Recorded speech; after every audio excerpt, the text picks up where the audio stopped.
नमस्कार, मैं हूं रमेश भट्ट। 16वीं लोकसभा चुनाव की जिन सीटों पर नजर रहेगी उनमें अब सबसे हाई प्रोफाइल सीट बन चुकी है अमेठी, क्योंकि वहां राहुल गांधी को टक्कर देने जा रही हैं बीजेपी की राज्यसभा सांसद और अमेठी से प्रत्याशी स्मृति ईरानी। स्मृति ईरानी मेरे साथ मौजूद हैं। स्मृति जी, बहुत बहुत स्वागत है आपका। आपको एक बहुत बड़े फाइट में धकेल दिया आपकी पार्टी ने, आपका राहुल गांधी से मुकाबला होने जा रहा है। इस आत्मविश्वास का क्या कारण है कि आप राहुल गांधी को उनके क्षेत्र में हरा सकती है? योद्धा को कभी भी युद्ध में धकेला नहीं जाता है। योद्धा खुद रणभूमि पर उतरना स्वीकार करता है, जो मैंने किया। और जो गांधी परिवार वर्षों से अमेठी में राज कर रहा है, उस गांधी परिवार ने देश में विकास का कोई काम नहीं किया। लेकिन विशेषतः देश की जनता इस बात की भी चिंता करती है कि जो गांधी परिवार का गढ़ है, वहां पर आजकल क्या व्यवस्थाएं हैं, जनता के सामने क्या चुनौतियां हैं। मेरे वहां प्रत्याशी बनने के बाद देश की जनता अब एक ही प्रश्न कर रही है कि जो राहुल गांधी अमेठी का विकास नहीं कर पाए, वो देश में किस प्रकार से विकास की चर्चा कर रहे हैं। तो मैं तो अपने आप को काफी भाग्यशाली मैंने सुना है स्मृति जी, युद्ध में जय बोलने वालों का बड़ा महत्व होता है। अमेठी में कितने लोग आपके लिए जय बोलने वाले होंगे? मुझे लगता है कि जय जयकार करवाने वाले नेताओं ने आज तक विकास पर कभी भी विशेष ध्यान नहीं दिया है। कितने सालों से गांधी परिवार की जय जयकार उस पूरे क्षेत्र में हुई, लेकिन क्या जनता को पक्की सड़कें मिली? क्या जनता को 24 घंटे बिजली मिली? क्या जनता को स्वच्छ पीने का पानी मिला? क्या उन्हें अच्छे स्कूल मिले? तो विषय यह है कि इस लोकतंत्र में राजनेता लोकतंत्र का हिस्सा क्यों बनते हैं, कि उनकी जय जयकार हो या जनता को समाधान मिले और जनता की सेवा हो। लेकिन आज तो जय जयकार नरेंद्र मोदी की हो रही है देश में। नरेंद्र मोदी की जय जयकार के पीछे उनके परिवार का नाम भागीदार नहीं है।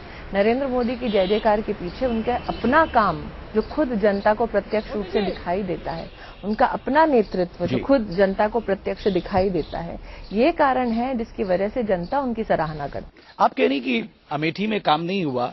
मैं देख रहा था कि राहुल गांधी बताते हैं कि उन्होंने प्रधानमंत्री ग्राम सड़क योजना के तहत तमाम सड़कें वहां पर बनाई हैं, सेंट्रल फंड के तहत वहां पर सड़कें बनाई गई हैं। उन्होंने footwear design and development institute बनाया है। उन्होंने वहां पर एक IIT कैंपस का एक्सटेंशन वहां पर दिया है। कि आप राहुल ग्रुप को वहां पर उन्होंने काम करने के लिए आज इतना मैं आपको अमेठी के अगर फैक्ट्स बताऊं तो अमेठी की पर कैपिटा इनकम जो है वो राष्ट्रीय पर कैपिटा इनकम से 1/7 कम, 385। अमेठी की अगर आपके पास अभी इसलिए नहीं होगी पूरी जानकारी क्योंकि सेंसस ने भी अमेठी के डिस्ट्रिक्ट वाइज जो पर कैपिटा इनकम को अपडेट नहीं किया है। ये इस बात का भी संकेत देता है कि जो गांधी परिवार विशेषतः युवा वर्ग को ये कहता है कि वो टेक्नोलॉजी के साथ हैं, उन्होंने सेंसस को भी अपने सरकार के माध्यम से अपडेट करके इंटरनेट के माध्यम से पूरे देश में पहुंचाने का काम अभी तक किया नहीं है। आपको क्यों लगता है ऐसा? वो छुपाना चाहते हैं अमेठी के बारे में देश में? कांग्रेस पार्टी हमेशा हमारे देश को, अमेठी के साथ साथ देश को हमेशा विकास से वंचित इसलिए रखती है क्योंकि लगभग 4-5 दशकों से कांग्रेस पार्टी ने, विशेषतः इस परिवार ने, गरीबी हटाओ का नारा देकर देश में वोट बटोरने का काम किया है। तो कहीं ना कहीं शायद उनकी इलेक्शन स्ट्रैटेजी में ये फिट नहीं बैठता कि अगर गरीबी हट गई इस देश से तो उन्हें वोट कौन देगा। ऐसे तो मैं आपसे भी पूछ सकता हूँ, आप लोगों ने भी राम मंदिर का मुद्दा उठाया था, रामलला हम आएंगे, मंदिर वहीं बनाएंगे, आप राम मंदिर को आस्था के विषय को आप विकास के विषय से जो जोड़ने का प्रयास कर रहे हैं। मैं आपसे इतना ही कहना चाहती हूँ कि वहां पर अगर सड़क बनती है तो सड़क पे हिंदू भी चलेगा, मुसलमान भी चलेगा। अगर वहां सड़क बनती है और पानी आता है और घर रोशन होगा बिजली की वजह से, तो हिंदू का घर भी रोशन होगा, मुसलमान का घर भी रोशन। जहां तक अमेठी में विकास की बात है, RTE, right to education act, जिसके बारे में बार बार शिक्षा के अधिकार के बारे में राहुल गांधी हर जगह जाकर पर्चा दिखाते हैं। अगर आप अमेठी की आज व्यवस्था देखें तो वहां पर राइट टू शिक्षा का अधिकार मात्र 1% स्कूलों में ही दिखाई देता है। बिल्कुल। आज राहुल गांधी बात करते हैं कि हम देश से गरीबी के साथ साथ भुखमरी को भी हटा देंगे। 2010 में भारत की सुप्रीम कोर्ट ने राहुल गांधी की सरकार को, कांग्रेस की सरकार को दिशा निर्देश दिया था कि दुर्भाग्य है देश का कि हमारे सरकारी गोडाउन में अनाज सड़ रहा है और देश में गरीब फ्री बांट दीजिए उन्होंने कहा। तो देश में नहीं बांटा, कम से कम अमेठी में बांट देते। बिल्कुल। तो कई सारे प्रश्न हैं जो मैं गांधी परिवार के गढ़ में जाकर उनसे पूछूं। लेकिन वो कहते हैं मेरा पारिवारिक रिश्ता है, मेरा भावनात्मक रिश्ता है। स्मृति ईरानी की लड़ाई राहुल गांधी से नहीं होगी। वो चक्रव्यूह वहां के लिए, रायबरेली के लिए, अमेठी के लिए जो रचती हैं वो प्रियंका गांधी रचती हैं। यानी आपका मुकाबला प्रियंका गांधी से होगा। उनके चक्रव्यूह को कैसे तोड़ेंगे? मिसेस वाड्रा से मेरा मुकाबला नहीं है। ब्याह के बाद हम हमेशा महिलाओं को उनके पति के नाम से संबोधित करते हैं, इसलिए मेरा आपसे आग्रह है कि आप भी उन्हें उतना सम्मान दें और उन्हें मिसेस वाड्रा कहकर पुकारे, जो उनका भी ब्याहता के रूप में उनका संबोधन वहां जाके आप किया जाता संबोधन है। से उन्हें पुकारने नहीं, मैं इतना कहूंगी कि मेरा जो मुकाबला है वो कांग्रेस पार्टी से मुकाबला है, राहुल गांधी से व्यक्ति विशेष से मुकाबला नहीं है। वो जिस प्रकार से व्यवस्थाओं को तोड़ रहे हैं वहां, वो जिस प्रकार से जनता को विकास से वंचित रख रहे हैं, उस बात से मेरा संघर्ष है, वो प्रश्न मैं कर रही हूँ। लेकिन आप एक ऐसी योद्धा हैं, अगर आप 1967 के बाद देखें, ये सीट 2 बार के अलावा हमेशा कांग्रेस पार्टी के खाते में गई है। अगर मैं 2004-2009 के रिजल्ट्स को भी देख लूं तो आप तीसरे नंबर पे हैं वहां पर, आपको 1 लाख वोट भी नहीं मिली। भारतीय जनता पार्टी, हाँ जी, आप भारतीय जनता पार्टी को रिप्रेजेंट करते, तो आपको लगता है ये चुनौती बहुत ज्यादा है आपको, क्योंकि आपके पास 1 महीने का समय है, आपको कन्विंस करना है लोगों को। चुनौती भरा एक वातावरण है, इसलिए मुझे भेजा जा रहा है। आपको लगता है कि अगर उमा भारती भी रायबरेली में सोनिया गांधी को चुनौती देती तो ज्यादा अच्छा होता? देखिए, मैं आपके इस प्रयास की सराहना करती हूँ कि आप कोई ना कोई प्रश्न करके मुझे आक्रोशित करके कोई हेडलाइन चाहेंगे, लेकिन बहू के साथ साथ मेरी एक पत्रकार की भूमिका भी रही है। तो शब्दों का चक्रव्यूह आप जो भी बनाएंगे आसपास, मैं सब एक के बाद एक तोड़ती जाऊंगी। बिल्कुल, मैं चाहता हूं आप इस चक्रव्यूह को तोड़ें। उमा दीदी को झांसी से हमारी पार्टी ने प्रतिनिधि बनाया है और मैं अपनी शुभकामनाओं के साथ साथ ये विश्वास भी व्यक्त करती हूँ कि दीदी वहां से जीत के आएगी। लेकिन अब वापस मैं अमेठी पे ही आता हूँ। राहुल गांधी सिर्फ राइट टू एजुकेशन की बात नहीं करते, वो कहते हैं हम राइट टू इन्फॉर्मेशन हमने इस देश को दिया है, राइट टू एम्प्लॉयमेंट हमने इस देश को दिया है, राइट टू फूड हमने इस देश को दिया है। अमेठी में बंद हो चुके हैं। बिल्कुल, small scale industry basically. Amethi में स्मॉल स्केल इंडस्ट्री की अगर बात करें तो आप मेरी बात छोड़ दीजिए, भारत सरकार की वेबसाइट पर जाकर देखिए, 25 लाख की आबादी में मात्र 590 लोगों को स्मॉल स्केल इंडस्ट्री के माध्यम से कोई ना कोई नौकरी मिली है। 500 फैक्ट्रियां बंद करने का जो सौभाग्य प्राप्त हुआ है वो राहुल गांधी को प्राप्त हुआ है।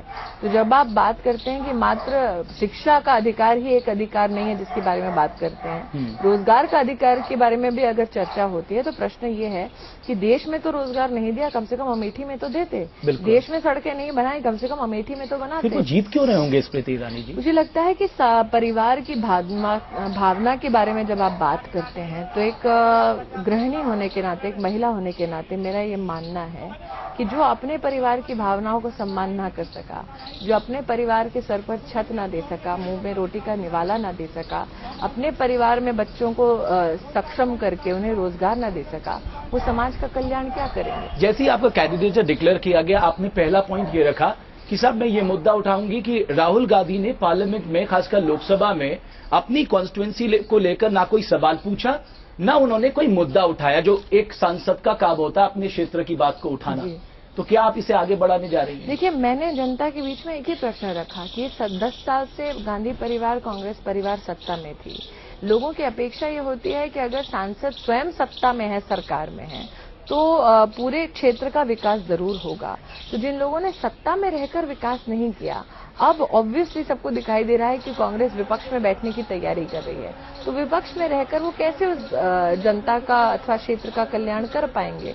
जहां तक कि आंकड़ों को पार्लियामेंट्री डेमोक्रेसी में गिनवाने का काम है, तो मैं लोगों के सामने उदाहरण मात्र ही प्रस्तुत कर रही थी कि एक तरफ मैं पिछले 2.5 साल से जनप्रतिनिधि हूँ और राहुल जी का जनप्रतिनिधि का एक सफर लंबा रहा है, 10 साल से। लेकिन अगर वो आप 5 साल का भी उनका एक परफॉर्मेंस उठाकर देखें देश की संसद में, तो आप पाएंगे कि 5 सालों में उन्होंने मात्र और मात्र 2 डिबेट्स में वो शामिल हुए, 2 बार परिचर्चा में शामिल हुए। दोनों बार उन्होंने कभी भी अमेठी का ना उल्लेख किया, ना जनता को समाधान पहुंचाने की बात की। लेकिन अगर ये मानदंड है तो मैं आपके कई ऐसे लीडर्स के नाम गिना दूं जिन्होंने अपनी कॉन्स्टिट्यूएंसी को लेकर कभी कोई मुद्दा नहीं उठाया। आपके high profile leader Lalkrishna Advani ने गांधीनगर को लेकर कितने बार मुद्दा उठाया, मुरली मनोहर जोशी ने वाराणसी को लेकर कितनी बार मुद्दा उठाया, राजनाथ सिंह साहब ने गाजियाबाद को लेकर कितने बार मुद्दा उठाया, बल्कि दिल्ली से गाजियाबाद भी नहीं गए वो। मैं आपको बोलती हूँ, आपके लिए ये बातें सारी इसलिए गलत हैं। पहली बात, गांधीनगर से आडवाणी जी प्रतिनिधि हैं, गांधीनगर में विकास हुआ है, अमेठी में विकास नहीं हुआ। अगर मापदंड पार्लियामेंट में सवाल उठाने का है तो मापदंड 2 हैं, एक पार्लियामेंट में सवाल उठाने का, एक उस सवाल को समाधान के रूप में जमीनी हकीकत में बदलने का। राहुल गांधी ने ना सवाल जमीनी हकीकत में समाधान के रूप में बदल के दिखाया, ना ही प्रश्न को संसद में किया। तो दोनों मापदंडों में राहुल गांधी फेल है। इस मापदंड में तो आपके नेता भी पीछे रहे, फिर उनको भी वोट नहीं पड़ना चाहिए। आडवाणी जी का जो आप उल्लेख कर रहे हैं, जिस क्षेत्र के अडवाणी जी प्रतिनिधि हैं उस क्षेत्र में विकास हुआ है, उस क्षेत्र में 24 घंटे बिजली आती है, उस क्षेत्र में 24 घंटे नल से स्वच्छ जल आता है, उस क्षेत्र में रोजगार है, उस क्षेत्र में सड़कें भी हैं। अब गुजरात मॉडल की बात कर रही हैं। आप लोकसभा क्षेत्र की बात कर रहे हैं तो मैं लोकसभा क्षेत्र के अनुसार आपको अडवाणी जी का उल्लेख करने के बाद जवाब दे रही हूँ। राहुल गांधी ने ना सड़क बनाई, ना वहाँ पानी दिया, ना गरीब के सर पर छत दी। अगर वाराणसी और गाजियाबाद का भी हम जिक्र कर लें, गाजियाबाद और वाराणसी में भी जोशी जी स्वयं सपा के और राजनाथ जी ने स्वयं सपा की सरकार के खिलाफ कहां मोर्चा खड़ा किया। जहां पर सपा की सरकार ने प्रदेश में काम नहीं किया, उसके उल्लेख और उदाहरण भी आपको मैं दे सकती हूं। एक उदाहरण मैं, क्योंकि मैं इसलिए भी कह रहा हूं, मैं लगातार वो जो हाउस की प्रोसीडिंग्स होती हैं मैं लगातार उन्हें देखता हूं। एक ऐसा मुद्दा रूल 377 जो 0 आवर का लोकसभा का एक मुद्दा नहीं उठाया। चलिए, आप मुझसे सवाल कर रहे हैं जी, आपकी अगर हिम्मत हो तो राहुल गांधी को मेरे सामने बिठाकर दोनों से सवाल कर लीजिए। अभी तो कुमार विश्वास पे भी आपको टिप्पणी करनी पड़ेगी क्योंकि वो भी फाइट दे रहे हैं, वो फाइट में नहीं है आपके। मैं साफ बोल चुकी हूँ कि मैं कांग्रेस पार्टी से लड़ने जा रही हूँ, कांग्रेस की बी टीम से लड़ने नहीं जा रही। तो अगर आप कांग्रेस और आम आदमी पार्टी पर ही अपने क्वेश्चन उसको सीमित करेंगे तो इसका मतलब है टोटल जो क्वेश्चन है वो कांग्रेस को समर्पित है। चलिए, लेकिन डिबेट तो होना चाहिए ना। डिबेट होना चाहिए। आपने शुरुआत की डिबेट की। मैंने कहा कि मैं हूँ ना कुमार विश्वास यहाँ बैठे ना राहुल गांधी, तो बल्कि मुझे याद है का जवाब मैं 2009 में लालकृष्ण आडवाणी ने मनमोहन सिंह जी को भी ललकारा था। नहीं, हम ललकार इसलिए सकते हैं क्योंकि मुद्दे और तथ्य हमारे पास हैं। कांग्रेस पार्टी इसलिए नहीं आना चाहती मैदान जंग में, वार्तालाप नहीं करना चाहती, परिचर्चा नहीं करना चाहती क्योंकि उनके पास सवालों के जवाब नहीं। वो कह रहे 16 करोड़ गरीबों को हमने 10 साल में हम गरीबी रेखा के ऊपर ले आए। परिभाषित नहीं किया तो फिर 16 करोड़ गरीबी से उठे कैसे?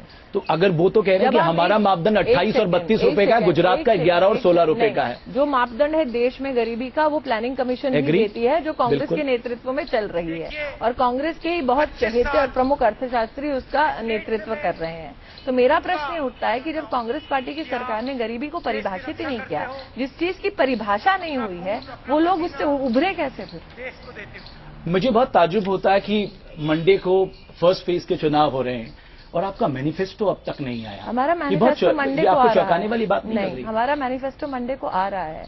हमने लोगों को वादा किया है सुशासन का और विकास का, जो हमने हर मंच से बोला है। गुजरात मॉडल पे थोड़ा चर्चा करते हैं, बिकॉज गुजरात मॉडल पूरे देश में इस समय आपको अमेठी का मॉडल चर्चा में नहीं लाना? आपने अमेठी का मॉडल पे चर्चा कर ली, मुझे वहां का भी मालूम है। वहाँ BPL 54%। आपको मालूम है आप प्रत्याशी कहाँ है? आप तो सवाल करने वाले रिपोर्टर हैं। गुजरात मॉडल पे भी चर्चा करना चाहता हूँ क्योंकि सवाल पूछने का इतना तो आप मानेंगे अधिकार मेरा भी है। आप ही को अधिकार है। गुजरात नहीं, जवाब देने का बिल्कुल प्रेरोगेटिव आपका है। मेरा सिर्फ ये कहना है गुजरात मॉडल की बहुत तारीफ है, नो डाउट कि वहां पर ग्रोथ रेट बहुत आगे से बढ़ी है, लेकिन ये विकास मध्य प्रदेश में भी दिखाई देता है। उनकी ग्रोथ रेट भी 18% एग्रीकल्चर में। उन्हें मध्य प्रदेश में किसकी सरकार है? इसीलिए तो मैं पूछ रहा हूं, केवल गुजरात मॉडल की बात क्यों नहीं होती, मध्य प्रदेश मॉडल की क्यों नहीं बात होती? गुजरात के जो मुख्यमंत्री हैं जिन्होंने विकास को परिभाषित किया, एक मॉडल पूरे विश्व के सामने प्रस्तुत किया, उन्हें हमने प्रधानमंत्री का उम्मीदवार बनाया। हमने देश की जनता से कहा कि ये उम्मीदवार वैसा उम्मीदवार नहीं है जो सिर्फ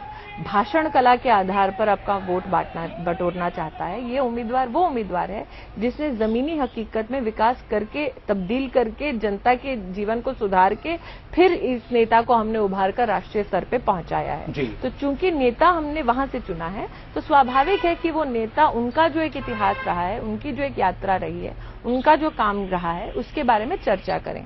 जहां तक मध्य प्रदेश मॉडल की आप बात करते हैं तो मध्य प्रदेश मॉडल की सराहना स्वयं नरेंद्र भाई करते हैं। जब वो मध्य प्रदेश जाते हैं अथवा किसी और रैली में जाते हैं, किसान को संबोधित करते हैं तो मध्य प्रदेश छत्तीसगढ़ की बातें करते हैं। लेकिन नरेंद्र मोदी सिलेक्टिव कंपैरिजन करते हैं। नहीं, नरेंद्र मोदी सिलेक्टिव कंपैरिजन नहीं करते, आप सिलेक्टिव क्वेश्चनिंग करते हैं। सिलेक्टिव कंपैरिजन ये करते हैं कि वो कभी मेल न्यूट्रिशन की बात नहीं करते, कभी वो प्राइमरी एजुकेशन की बात नहीं करते कि गुजरात का ये है और उस स्टेट में जाके ये कंपैरिजन है। कंपैरिजन सिर्फ ये कहते हैं कि मुसलमान बाहर कितने गए। कंपैरिजन हमेशा अपनों के बीच में नहीं होता, अपने और कांग्रेस के खेमे के बीच में होता है। मैम, तो नेशनल एवरेज से गुजरात के एवरेज को मिलाना क्या ये ठीक है? एक राष्ट्र, एक भारत में 28 राज्य करते हैं। गुजरात ये संभावना व्यक्त कर रहा है देश के सामने कि अगर नेता की नीयत में खोट ना हो तो राष्ट्र में भी हर सरकारी स्कूल में बच्चों के लिए सुविधाएं उपलब्ध करवाई जा सकती हैं।